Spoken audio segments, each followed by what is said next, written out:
우리는 주변의 위험에 관해 얼마나 자주 생각할까요? 비행기가 오가는 공항과 자동차가 달리는 도로, 기차가 달리는 철도, 심지어 직장도 위험할 수 있죠. 우리 삶은 어느 때보다 긴밀하며 안전해졌지만 실제로는 아무리 안전해 보이는 상황도 순식간에 긴박해질 수 있습니다.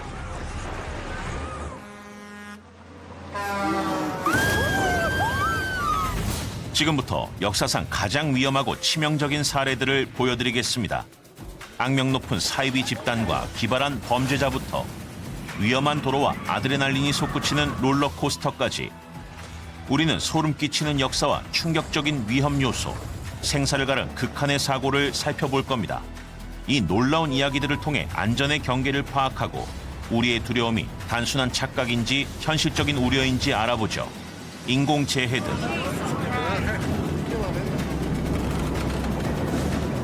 자연재해든 한 가지 변하지 않는 사실은 위험은 항상 존재한다는 겁니다.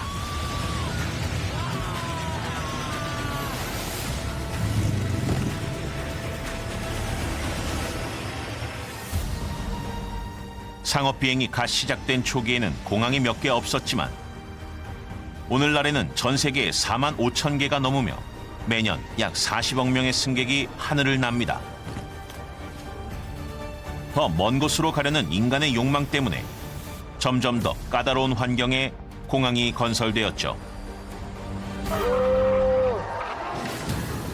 일부 공항에서는 항공기가 치명적인 위험에 처하기도 합니다. 폭우 속에서는 순간의 판단 오류가 대규모 인명피해를 낼 수 있죠. 공항이 가라앉는 땅에 지어졌거나 대자연의 위력에 직면하거나 활주로가 험준한 산지에 건설되었을 때도요. 이 공항들은 왜 이렇게 위험해서 생명을 위협하는 걸까요?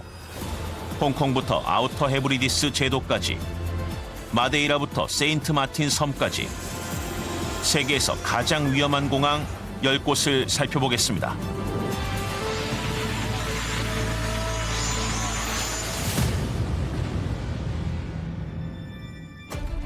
첫 번째 목적지는 스코틀랜드의 아우터 헤브리디스 제도에 있는 바라 공항입니다.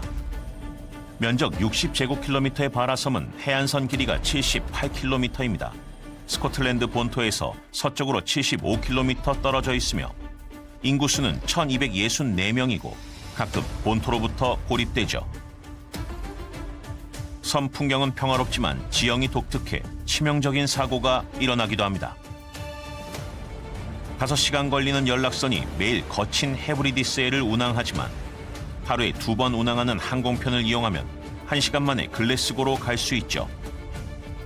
1936년에 개장한 바라 공항은 직원이 10명에 불과하지만 매년 약 1,400번의 비행을 운영하고 1만 4천 명의 방문객을 받습니다. 바라 공항의 편의성에는 위험이 따릅니다. 세계에서 유일하게 해변 활주로를 이용해 정기 노선 항공편을 운영하기 때문이죠. 바라섬은 지형이 험준해 모래가 단단한 트라이모어 해변을 활주로로 씁니다. 공항의 세 활주로는 길이와 폭이 각각 799m에 60m, 680m에 46m, 846m에 46m죠. 활주로가 축구장 7개 정도의 길이이기 때문에 소형 상업용 항공기만 착륙할 수 있습니다. 해수면에서 겨우 1m 위에 있어서 또 다른 독특한 문제도 있죠. 하루에 2번 완전히 물에 잠긴다는 겁니다.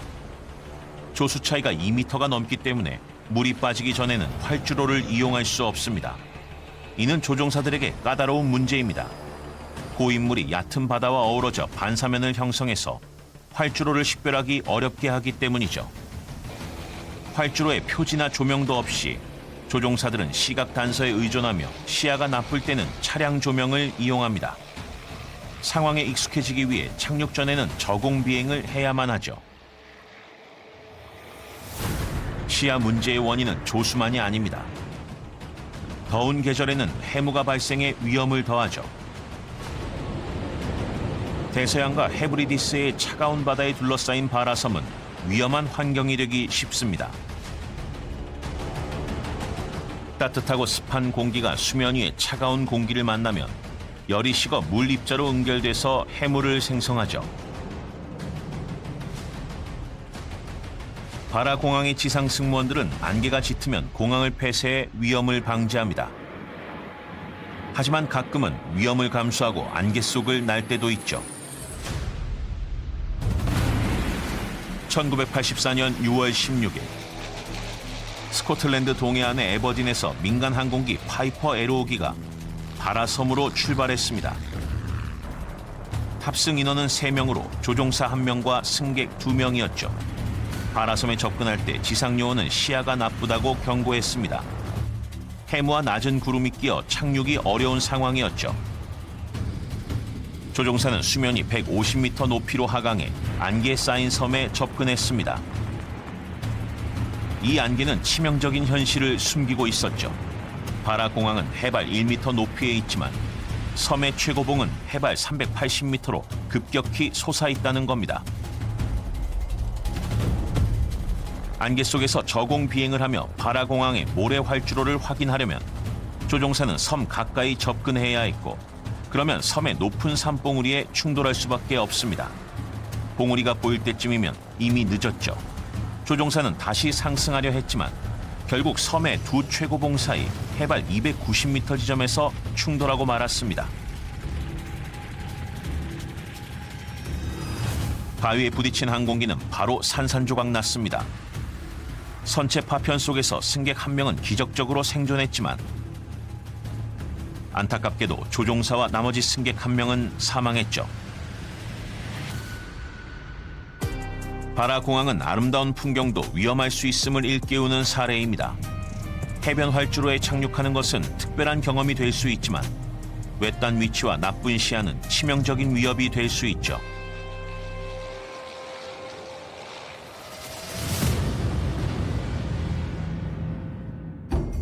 스코틀랜드 서해안을 떠나 동아시아에 침하하는 땅에 가면 구이의 공항이 있습니다. 간사이 국제공항이죠. 인구 약 900만의 일본 오사카부에 속한 이 공항은 독특한 이유로 위험합니다. 1994년 9월 4일에 개장한 간사이 국제공항은 근처 오사카 국제공항의 과밀화와 소음 공해를 완화하기 위해 건설되었으며 뛰어난 공학 기술의 결과물로 금세 유명해졌죠. 이 공항은 간척지에 건설되었으며 위치는 오사카만 한가운데입니다. 높이가 해발 5.3m에 불과한 간사이 국제공항은 길이가 4km, 폭 2.5km의 인공섬에 자리 잡고 있으며 총 면적은 9.5제곱킬로미터가 안 됩니다. 이 섬과 본토를 잇는 것은 6차선 다리 하나뿐이며 다리 길이는 3,750m로 제트기 50대를 줄지어 세운 길이와 맞먹죠. 간사이 국제공항은 아스팔트 활주로 2개를 사용합니다. 하지만 놀라운 공학기술로 지어졌어도 매우 위험한 상태죠. 공항 전체가 바다로 가라앉고 있기 때문입니다. 그 이유를 이해하려면 건설 과정을 살펴봐야 합니다. 20년 넘게 계획하고 150억 달러를 투자한 끝에 1987년에 간사이 국제공항 건설이 시작되었습니다. 인공섬을 만들기 위해 2,100만 세제곱미터의 메리토가 들어갔으며 10,000명의 노동자가 총 1,000만 시간의 노동을 쏟아부어 공항을 완공했죠. 이 섬은 2층의 점토로 이루어져 있습니다. 홀로세층과 플라이스토세층이죠. 기술자들은 모래 배수관을 이용해 각 층을 건조하고 굳혔습니다. 배수관으로 점토의 수분을 배출해 토대를 안정화했죠. 이는 수분이 최대 70%에 달했던 위쪽의 홀로세층에는 효과가 있었습니다. 하지만 아래 플라이스토세층에는 효과가 없었죠. 그 깊이에서는 점토 밀도가 높아 수분이 쉽게 나가지 못해 침하가 계속되었습니다. 간사이 국제공항은 토대를 건조하고자 220만 개의 모래 배수관을 설치했습니다. 그럼에도 공항은 매년 약 5cm씩 침하하고 있죠. 침하할수록 공항은 점점 위험해집니다. 물이 셀 뿐만 아니라 주기적으로 지역을 강타하는 폭풍에도 취약해지죠. 매년 일본에는 평균 20개에서 25개의 태풍이 찾아오며 간사이는 태풍에 가장 취약한 지역에 속합니다. 2018년 9월 4일 태풍 제비가 일본을 강타했고 25년 만에 가장 강력한 태풍으로 기록되었습니다. 풍속이 시속 285km에 달했고 14명이 죽고 980명이 다쳤죠. 간사이 국제공항도 태풍의 경로에 있었습니다. 강한 바람이 오사카만을 휘저 5m가 넘는 파도가 간사이의 방파제를 넘어 들이닥쳤습니다. 활주로와 화물시설이 침수되었고 물이 빠르게 차올랐죠. 모든 항공편이 취소되었고 8,000명의 승객과 직원이 터미널 건물에 갇혔습니다. 유일한 구명선은 간사이와 본토를 연결하는 다리뿐이었죠. 하지만 또 다른 재앙이 닥쳤습니다. 무자비한 태풍 제비의 힘이 2,591톤의 유조선을 정박지에서 뜯어냈습니다. 거센 바람의 소나기에 놓인 유조선은 간사이 국제공항으로 떠밀려갔죠. 그리고 엄청난 속도로 다리에 부딪혀 심각한 손상을 입혔습니다. 약 3,000명의 승객이 태풍이 휘몰아치는 간사이 국제공항에서 밤을 보내야 했습니다. 일부 승객은 정전 상태에서 18시간을 버텼죠. 엄격한 안전 절차 덕분에 간사이 국제공항에서 태풍 제비로 인해 발생한 사망자는 없었으며 항공사고로 인한 사망 사례도 기록된 적은 없습니다. 2018년 이후 간사이 국제공항은 침낭과 보급품 같은 가용 자원을 확대해 최대 12,000명의 고립된 승객을 지원할 수 있도록 대비했으며 다국어 긴급 대응 인력 70명을 추가 배치했죠. 2021년에는 공항을 둘러싼 방파제를 높이는 공사를 진행했으며 주변 해역에 추가로 콘크리트 테트라포드를 설치해 해안으로 접근하는 파도를 분산하도록 했습니다. 공항이 계속 가라앉고 있기 때문에 방파시설은 앞으로 점점 더 중요해질 겁니다. 일본은 지진과 태풍이 자주 발생하는 지역이라 간사이 국제공항은 앞으로도 많은 자연재해를 버텨야 할 운명이죠.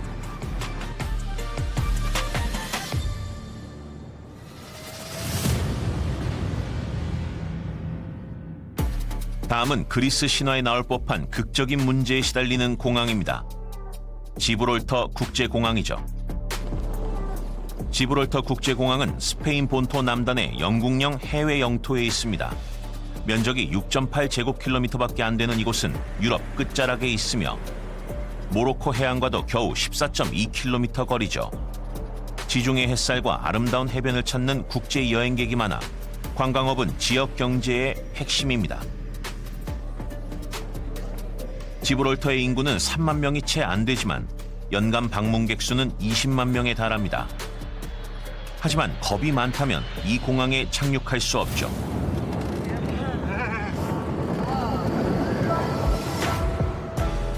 지브롤터 국제공항이 위험한 첫 번째 이유는 활주로입니다.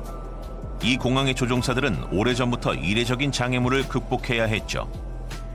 활주로를 가로지르는 공공도로 말입니다. 윈스턴 처칠 도로는 비행 경로를 가로지릅니다. 안전을 위해 경비원이 감시하기는 했지만 항공기와 지역 교통 모두에 문제가 되는 상황이었죠. 2023년에 윈스턴 처칠 도로가 폐쇄되었음에도 활주로는 여전히 위험합니다. 이 활주로는 길이가 1776m로 비교적 짧습니다.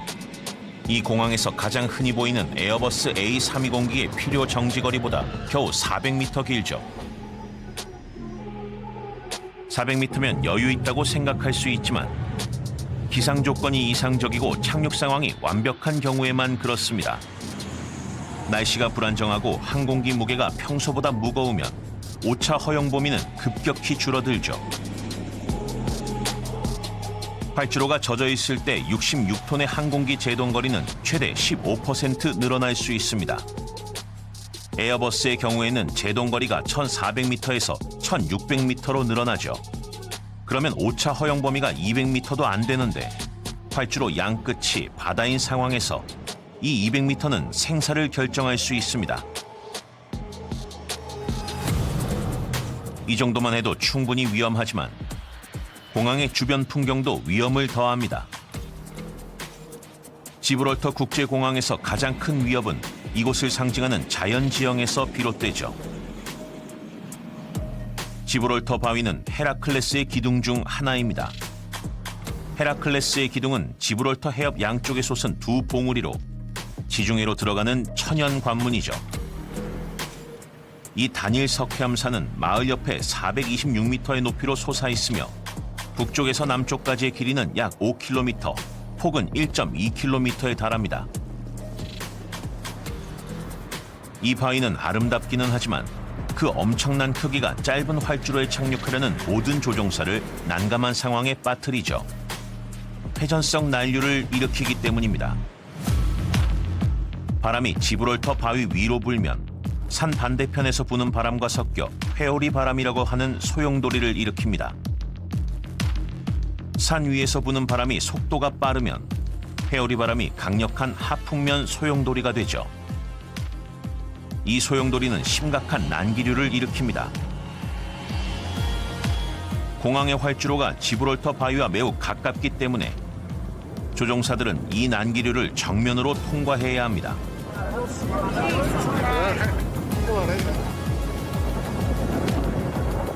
지브롤터로 가는 승객들은 착륙 전에 손에 땀을 쥐는 경험을 하게 됩니다. 항공기가 강력한 회오리를 통과하며 공중에서 급격히 회전하기 때문이죠.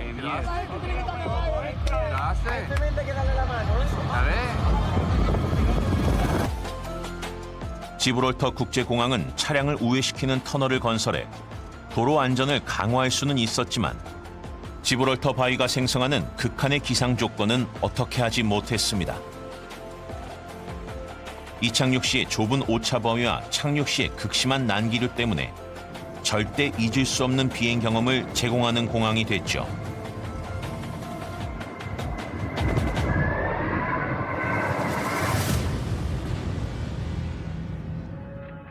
지중해의 관문을 떠나 살펴볼 다음 공항은 대서양과 카리브해 섬들 너머에 있는 프린세스 줄리아나 공항입니다. 특정한 스릴을 추구하는 관광객들을 끌어들이는 공항이죠.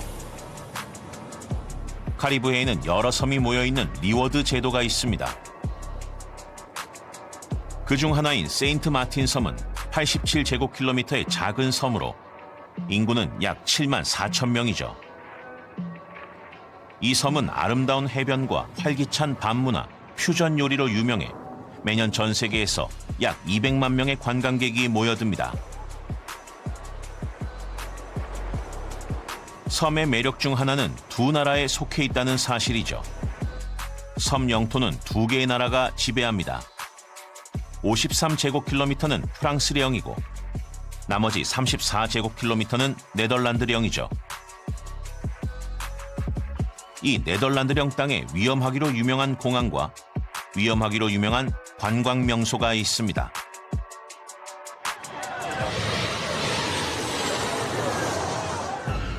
프린세스 줄리아나 공항의 유일한 활주로는 2,300m 길이의 아스팔트 활주로입니다. 활주로 동쪽 끝에서는 비행기가 심슨만 석호 위로 이륙하고 서쪽 끝에서는 마오 해변의 피서객 머리 위로 지나가죠. 매년 약 100만 명의 관광객이 마오 해변을 찾습니다. 이곳에 스릴을 원하는 구경꾼들과 공항 부지를 분리하는 것은 철조망뿐이죠. 비행기를 좋아하는 사람에게는 꿈 같은 환경이지만 이 꿈은 순식간에 악몽이 될 수 있습니다.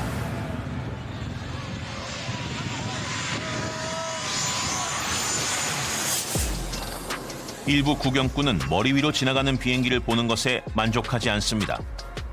많은 이가 안전 경고문을 무시하고 활주로에서 불과 몇 미터 떨어진 곳까지 접근해 경계 철조망에 몸을 밀착하죠. 이들은 비행기가 이륙을 준비할 때 내뿜는 제트 분사의 위력을 느끼고 싶어합니다.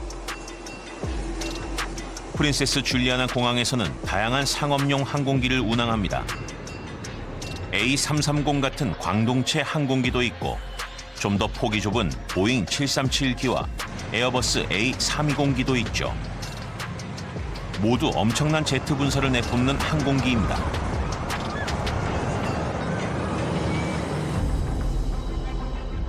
제트 엔진이 가동되면 강력한 터빈이 엔진 앞쪽에서 공기를 흡입합니다. 이 공기를 압축해 터빈 뒤쪽으로 배출하면 항공기가 이륙할 때 필요한 추력이 생성되죠. 이륙 초기에 공기가 배출되는 속도는 시속 190km에 달합니다. 이것도 엔진이 하나일 때 얘기고 보잉 747기는 엔진이 4개죠. 이때 바람 속도는 5급 허리케인의 위력과 맞먹습니다. 이 힘을 과소평가하면 비극이 일어날 수 있죠. 2017년 7월 12일 현지 시각으로 오후 6시가 조금 지났을 무렵 캐리비안 항공 B738편의 승무원들은 보잉 737-800기의 이륙을 준비하고 있었습니다. 철조망 주변에는 제트 분사를 느끼려는 구경꾼들이 모여 있었는데 이 중에는 뉴질랜드에서 온 가족도 있었죠. 6시 3분에 B738편 항공기가 활주로로 진입하며 엔진을 가동했습니다. 엔진이 켜졌을 때 가족의 어머니인 57세 여성은 압도적인 제트 분사를 버티지 못하고 엄청난 힘에 철조망에서 밀려났습니다. 그리고 넘어지면서 도로에 설치된 콘크리트 장벽에 머리를 부딪혔죠. 응급구조대가 재빨리 출동했습니다. 경찰과 구급대원이 도착했을 때 여성은 의식을 잃은 상태였고 심폐소생술을 시도했음에도 병원에 도착하기 전에 사망하고 말았죠. 이 사건은 제트 엔진의 위력을 과소평가하면 안 된다는 무시무시한 교훈을 남겼습니다. 비행기처럼 크고 강력한 물체를 다룰 때는 작은 위험 요소가 순식간에 재앙이 되죠. 사건 이후 구경꾼이 활주로에 가까이 오지 못하도록 부지 경계에 새로운 철조망이 설치되었고 이로써 관광객들은 조금 더 안전해졌습니다.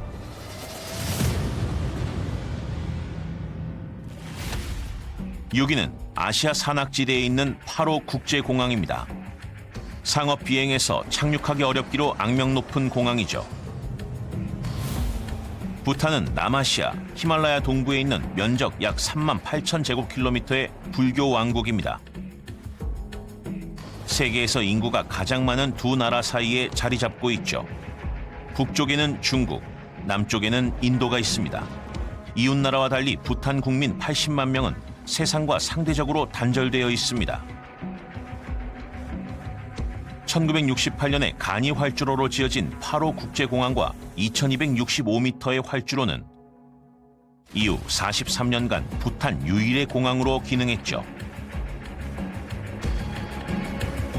지금도 이 공항은 국제항공편의 유일한 입국 관문입니다.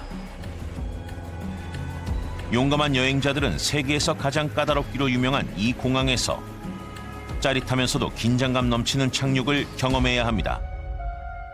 파로 국제공항은 해발 2235m 지점에 있습니다.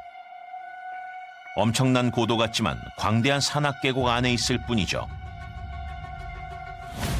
델리나 카트만두에서 오는 승객들은 비행기에서 에베레스트 산을 볼 수 있습니다. 드높은 히말라야 산맥은 해발 5,500m까지 솟아있어 활주로가 있는 곳보다 2,000m 이상 높죠. 조종사들에게는 부담스러운 환경입니다. 거대한 산맥 때문에 파로 국제공항에 착륙하려면 매우 가파르게 하강해야 하죠. 클라우드 브레이크 절차라고 알려진 과정에서 항공기는 급격하게 하강하며 활주로가 시야에 들어올 때까지 산맥을 따라 긴 곡선 경로로 비행합니다. 대부분의 공항은 착륙 전에 조종사들에게 18km의 활주로 시야를 제공하지만 파로에서는 4km에 불과하죠. 착륙을 준비하기에는 매우 빠듯한 거리입니다. 게다가 착륙을 시도라도 하려면 조종사들은 크고 위협적인 산봉우리부터 넘어야 하죠. 대부분의 국제공항에는 ILS라고 하는 계기 착륙 시스템이 있습니다. 비행기가 활주로에 안전하게 착륙하도록 적절한 수평 및 수직 경로를 자동으로 안내하는 시스템이죠. 이 시스템은 시야가 나쁘거나 악천 후일 때 꼭 필요하지만 파로 국제공항에는 이런 시스템이 없습니다. 조종사들은 하나의 VOR, 즉 초단파 전방향 표시 시설만 사용할 수 있죠. VOR 지상국의 목적은 하나입니다. 항공기의 방향을 결정하고 그 정보를 조종사에게 전달하는 거죠. 하지만 가시거리 기반 장치라 비행기가 산 같은 장애물에 가려지면 통신이 끊깁니다. 이때 조종사는 자동 조종 장치의 도움 없이 완전히 수동으로 착륙해야만 하죠. 수동 조종을 하려면 조종사들은 주변 환경을 명확히 볼 수 있어야 합니다. 그러니 8호 국제공항에서 모든 이착륙은 날씨가 완벽하게 맑아 시야가 완전히 보장될 때만 가능하죠. 구름이나 비를 뚫고 비행하는 것은 무슨 일이 있어도 피해야 하며 야간 비행은 선택사항조차 아닙니다. 접근 자체가 어렵기 때문에 부탄 민간 항공청은 엄격하고 전문적인 훈련을 의무화하고 있죠. 현재 세계에서 8호 국제공항으로 비행할 자격을 갖춘 조종사는 약 10명뿐입니다. 지형이 험준하지만 자동 착륙 시스템이 없고 까다로운 클라우드 브레이크 절차를 수동으로 수행해야 하는 어려움 때문에 8호 국제공항은 조종사들 사이에서 가장 힘들고 어려운 공항으로 꼽힙니다.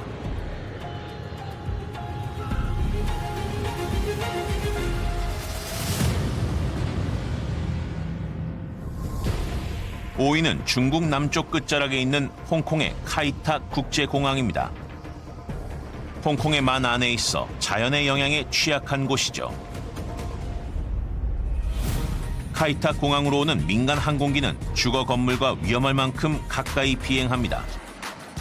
얼마나 가까운지 승객들이 비행기에서 현지 주민의 아파트 내부를 볼 수 있을 정도죠. 하지만 조종사들이 피해야 할 것은 주거 건물만이 아닙니다. 주거용 건물은 활주로의 북서쪽 끝에 몰려 있고 나머지 3면은 물에 둘러싸여 있습니다. 카이탁 공항의 유일한 3,390m 길이 활주로는 접근 방향에 따라 31번 또는 13번으로 부르죠. 북쪽에서 13번으로 접근하는 조종사는 체커보드 힐을 통과해야 합니다. 구룡채 공원 내부에 있는 98m 높이의 이 산은 카이탁 공항에 착륙하는 조종사들에게 참고점으로 기능합니다. 이를 위해 조종사들은 계기 안내 시스템을 이용하죠. 계기 착륙 시스템 ILS는 항공기와 통신하며 정확한 위치를 파악합니다. 그리고 계기 안내 시스템 IGS는 항공기를 중간 기준점까지 안내하죠. 이는 활주로가 잘 보이지 않는 환경, 특히 산악 지역에서 필수적입니다. 조종사들은 IGS를 통해 중간 기준점에 도달한 후 정밀한 조작을 통해 활주로와 정렬하고 수동 착륙을 시도하죠. 카이탁 공항에서 체커보드 힐은 IGS 기준점 역할을 하며 조종사들이 13번 활주로와 정렬하도록 안내했습니다. 이 결정적인 순간부터 착륙은 조종사들의 손에 달려있죠.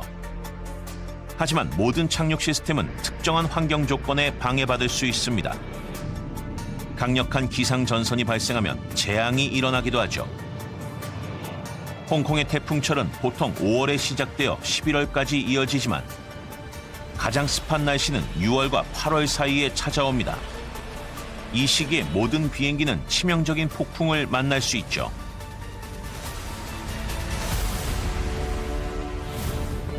(1967년 6월 30일) 금요일에 타이항공 601편 쉬드 아비아시용 SE-210 카라벨기가 폭우를 뚫고 타이베이에서 홍콩으로 향하고 있었습니다.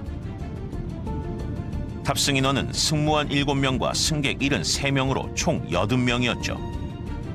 오전 7시경에 조종사들은 카이탁 지상통제탑에서 강풍과 폭우로 시야가 2km밖에 안 된다는 경고를 받았습니다. 601편 항공기가 최종 접근을 시도할 때 폭풍으로 통신 시스템이 끊겨 조종사들은 안내도 없이 아무것도 보이지 않는 환경에서 날아야 했죠. 강풍과 지상 지원 없이 고군분투하던 조종사들은 무의식적으로 항로를 이탈했고 갑자기 앞에 구룡만의 바다가 위험할 정도로 가까이 보였습니다. 이때 강력한 하강 기류가 비행기를 바다로 끌어내려 활주로를 1200m 앞둔 지점에 중심선에서 30m 벗어난 상태로 추락했죠. 우측 날개가 떨어져 나가고 기체가 찢겼으며 앞바퀴가 객실에 구멍을 냈습니다. 앞쪽 출구가 막히고 비행기가 빠르게 가라앉자 승무원들은 승객을 뒤쪽으로 대피시키려 했죠. 하지만 모든 승객을 구하지는 못했습니다. 18명은 침몰하는 비행기에서 탈출하지 못하고 인근 바다에서 익사했고 6명은 다친 상태로 병원으로 이송된 후 사망했습니다. 80명 중 24명이 사망했죠. 승객 49명과 승무원 7명은 생존했지만 그중 승객 3명과 승무원 2명은 중상을 입었습니다. 카이탁 국제공항은 더 안전하며 크고 현대적인 시설을 짓고자 1998년에 폐쇄되어 사고가 날 위험은 완전히 사라졌습니다. Goodbye, Kai-Tak, and thank you.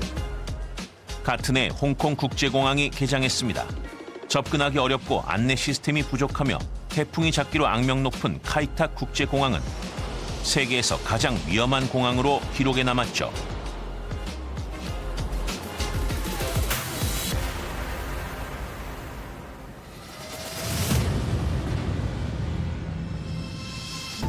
홍콩의 태풍만큼 극한의 기후에 시달리는 공항이 있습니다.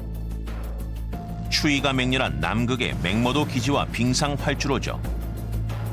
남극의 조건은 극한을 넘어서는 환경입니다.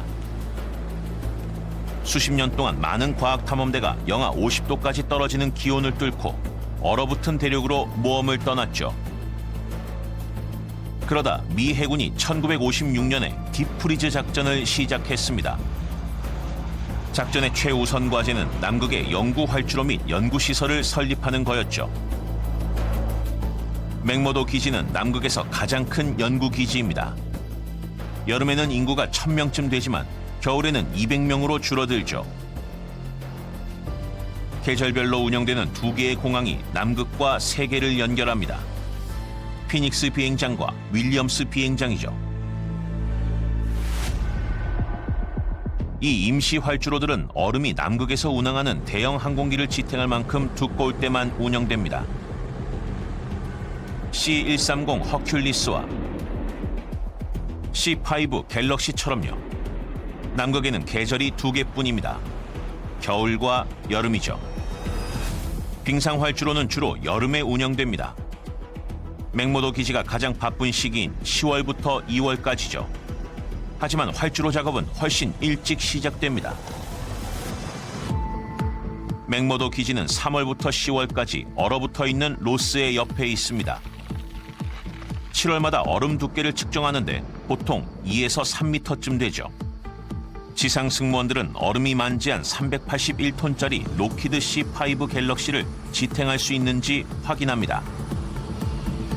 항공기가 착륙할 수 있도록 특수 장비를 이용해 얼음에 홈을 판 다음 얼음을 다지고 평평하게 해서 활주로로 만들죠. 이 작업에는 30시간이 걸리지만 각 비행 사이에 활주로를 준비하는데도 12시간씩 걸립니다. 이런 활주로에서 비행을 가장 크게 위협하는 것은 눈보라입니다. 남극 눈보라는 특히 극단적인데 시속 160km가 넘는 강풍이 빙붕을 넘어 불어오죠. 이때 대기 중의 눈과 수분이 화이트아웃 현상을 일으켜 가시거리는 0에 가깝습니다.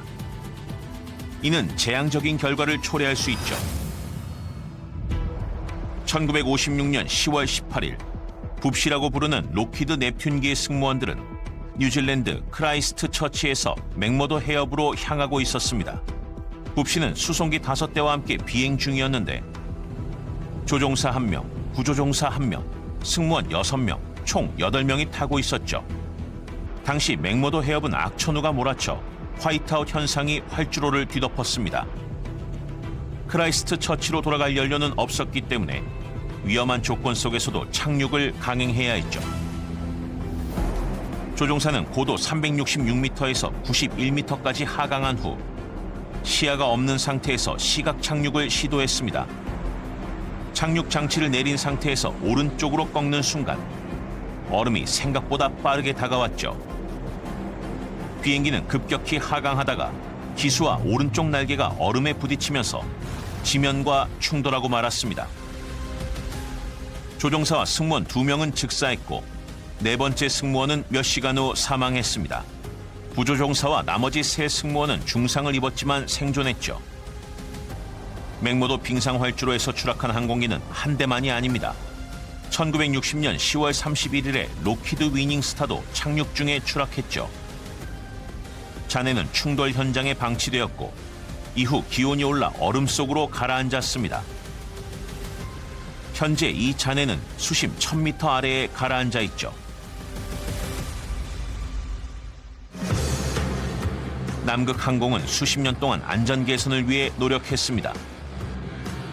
이제 남극에는 민간 항공기도 들어갈 수 있죠.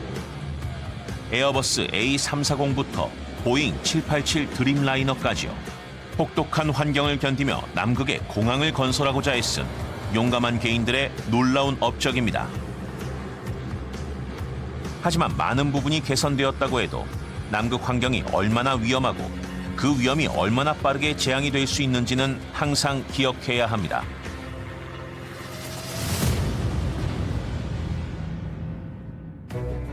이제 우리는 얼어붙은 대륙에서 프랑스 알프스의 얼어붙은 봉우리로 향합니다.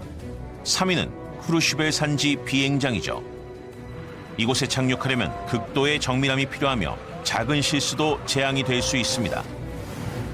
1962년에 해발 2008m 고지에 건설된 이곳은 세계 최초의 산지 비행장이었습니다.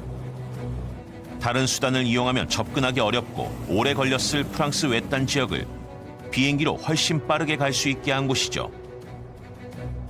고산 지역에 위치한 이 비행장의 활주로는 지형 때문에 경사지거나 울퉁불퉁합니다. 그러면 위험할 수 있지만 이 착륙에 도움이 되기도 하죠. 다른 산지 비행장과 마찬가지로 쿠르슈벨도 엄격한 일방통행 시스템을 이용합니다. 항공기는 언덕을 올라가며 착륙하고 내려가며 이륙하죠. 착륙할 때는 경사가 자연스럽게 항공기의 속도를 줄입니다. 경사면을 오르는 동안 운동 에너지가 소모되기 때문이죠. 일반적으로 1%의 경사는 유효 활주로 길이를 10%씩 변경합니다. 1500m 활주로에서 3% 경사는 유효 길이를 약 2000m로 연장해 안전한 착륙을 위한 여유를 제공하죠. 하지만 반대 방향으로 접근하면 유효 길이가 1000m로 단축되어 멈추기 어려워집니다. 쿠르슈벨 산지 비행장은 경사도가 무려 18.6%로 세계에서 가장 가파릅니다. 이 가파른 경사면은 활주로 유효 길이를 537m에서 1500m로 늘려 활주 거리를 많이 감소하고 제동 거리를 줄이죠. 하지만 이런 경사도 사고를 늘 방지하지는 못합니다.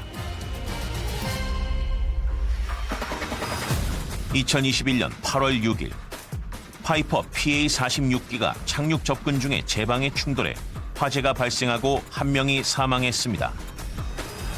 2024년 2월 17일에는 필라투스 PC-12기가 착륙 중에 눈더미에 충돌해 그 여파로 날개가 떨어져 나갔죠. 고지대 공항과 경사면 활주로의 단점은 인간이 자신과 경사면의 거리를 정확하게 판단하지 못한다는 겁니다. 경사면에 착륙할 때 조종사는 종종 방향 감각을 잃어서 자신이 실제 높이보다 높거나 낮다고 느낍니다. 활주로가 아래로 기울어져 있다면 지면이 실제보다 가까워 보여서 조종사가 비행 고도가 낮은 줄 알고 기술을 들어 올리는 실수를 할 수 있죠. 반면 활주로가 조종사 쪽으로 기울어진 쿠르슈벨에서는 자기가 높다고 착각하고 고도를 낮춰 재앙이 일어날 수 있습니다. 쿠르슈벨에서는 활주로가 얼음벽처럼 솟아있고 아래로 산비탈이 가파르게 내려가 고도 감각을 완전히 잃을 수 있습니다. 이때 조종사가 경로를 과하고 급하게 바꾸려고 하면 치명적인 실수를 할 수 있죠. 이곳은 험준한 산맥과 깊은 계곡에 둘러싸여 있어 착륙을 시도했다면 다시 돌아갈 수 없습니다. 하강했다면 착륙해야만 하죠. 착륙 시도를 취소하는 것은 선택지에 없습니다. 2019년 2월 8일 오전 11시 17분에 파이퍼 PA-46기가 쿠르슈벨 산지 비행장으로 최종 하강을 시작했습니다. 탑승 인원은 5명으로 조종사와 보조 조종사, 쿠르슈벨 지역으로 출장 온 승객 3명이었죠. 착륙하려고 접근할 때 비행기 고도는 예상보다 높았습니다. 돌아가는 건 불가능하니 조종사는 착륙을 강행할 수밖에 없었죠. 작은 항공기를 겨우 통제해 착륙했지만 활주로 중간에 착륙한 탓에 제동할 시간이 없었습니다. 5명을 태운 비행기가 눈더미에 강하게 충돌했습니다. 다행히 눈이 단단하지 않아 인명피해는 없었죠. 크루슈벨에서는 작은 판단착오도 재앙을 초래할 수 있음을 일깨우는 사고였습니다.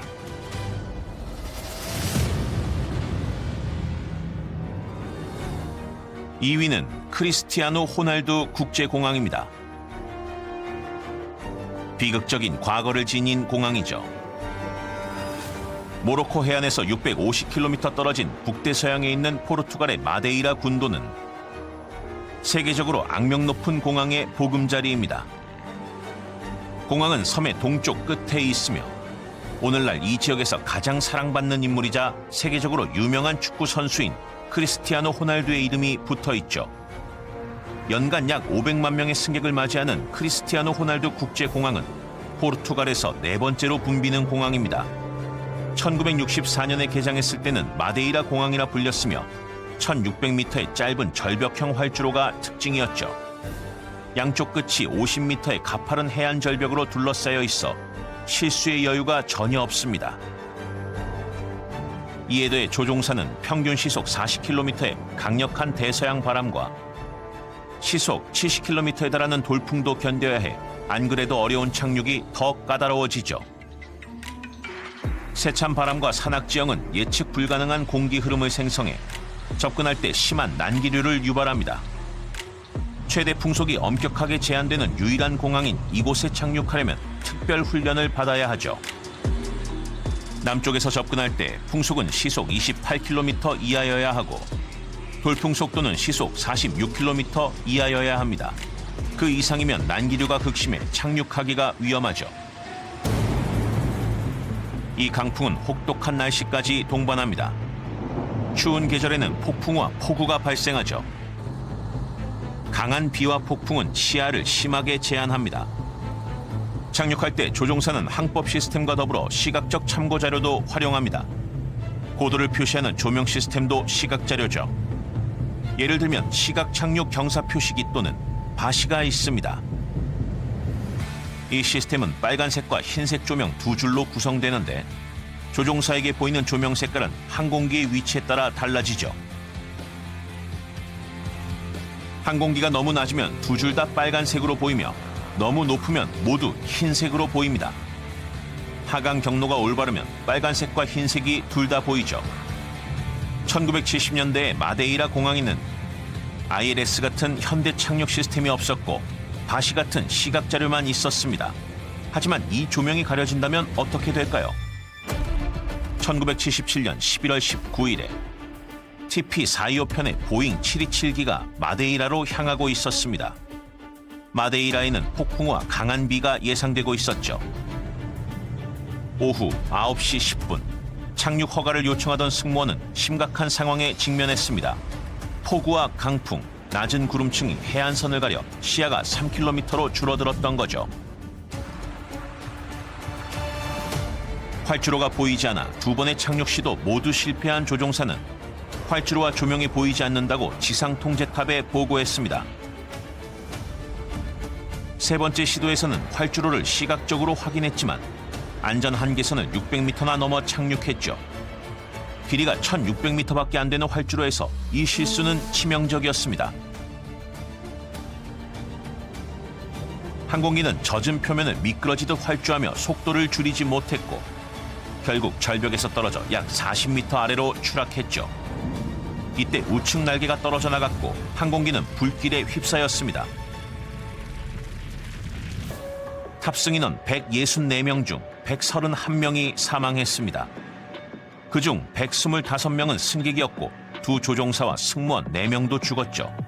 생존한 33명도 중상을 입었습니다. 이는 1946년에 창립한 에어 포르투갈의 유일한 사망사고이자 포르투갈 역사상 두 번째로 치명적인 항공사고였습니다. 이후 크리스티아노 호날두 국제공항은 착륙 시스템을 개선하고 활주로도 여러 번 연장했습니다. 2004년에 마지막으로 연장한 결과 현재 길이는 2750m를 조금 넘어 사고 당시보다 1km 이상 길죠. 콘크리트 기둥으로 산 너머까지 연장한 이 활주로는 공학 걸작으로서 우수 구조물상을 받았습니다. 이 공항은 이제 두바이의 부르즈 칼리파와 빌바오의 구겐하임 미술관과 어깨를 나란히 하고 있죠. 하지만 승객들은 여전히 극심한 난길이와 강력한 대서양 폭풍을 견뎌야 합니다. 과거보다 훨씬 안전해지긴 했지만 비극적인 역사는 영원히 기억되겠죠.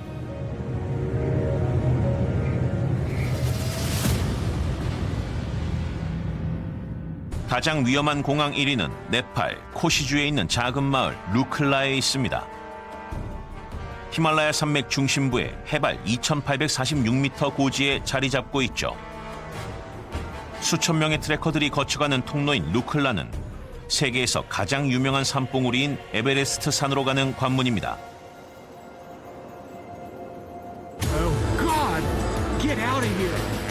하지만 이곳의 공항도 못지않게 위험하기로 유명합니다. 수년간 수많은 항공기가 추락해 많은 사람이 목숨을 잃었죠.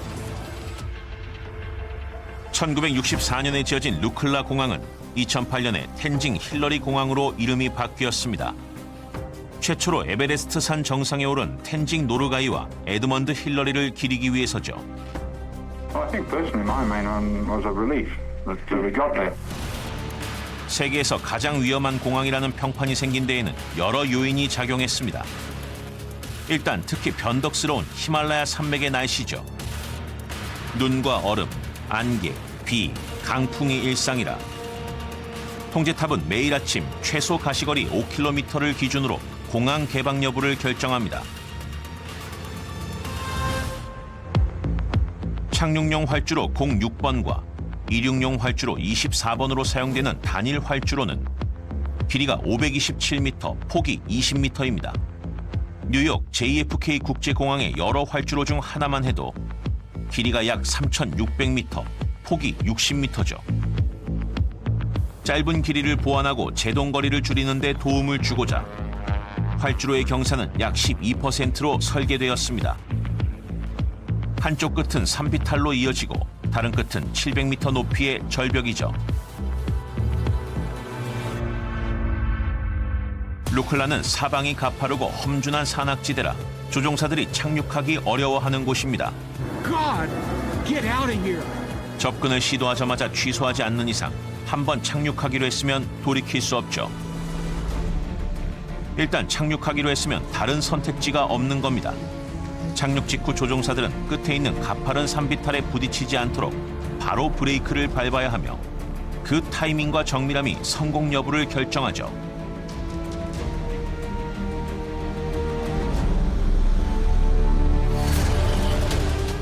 (2010년 10월 12일) 현지 시타에어가 운항하는 도르니에 228기가 브레이크 시스템 고장으로 활주로 끝에 산비탈에 부딪혔습니다. 기수와 엔진 흡입구가 심하게 손상되었지만 다행히 승객과 승무원 14명 모두 크게 다치지 않고 빠져나왔죠.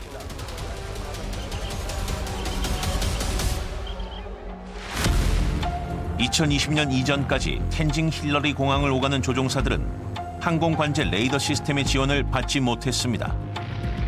이러한 기술 부족이 많은 사고를 일으켰고 그 결과 많은 사람이 다치고 사망했죠.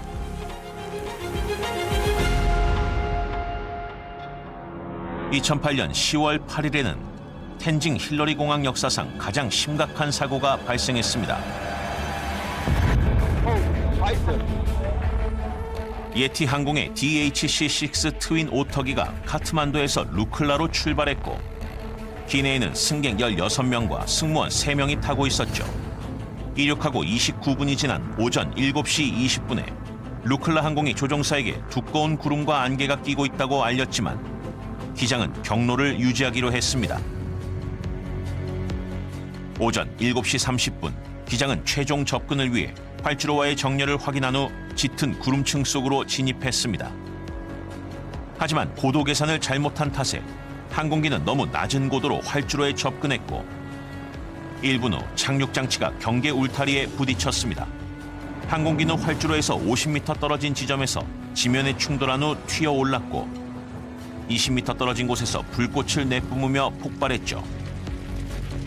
안타깝게도 승객 16명 모두 목숨을 잃었습니다. 승무원 2명도 사망했고 기장만 기적적으로 생존했죠. 60년의 운영 기간에 텐징 힐러리 공항은 7건의 사고와 최소 38명의 사망자를 기록했습니다. 까다로운 활주로부터 높은 고도, 험준한 지형, 예측할 수 없는 날씨까지 이 모든 요소가 결합해 루클라의 텐징 힐러리 공항을 세계에서 가장 위험한 공항으로 만들었죠. 이로써 우리 순위에서도 1위를 차지하게 되었습니다.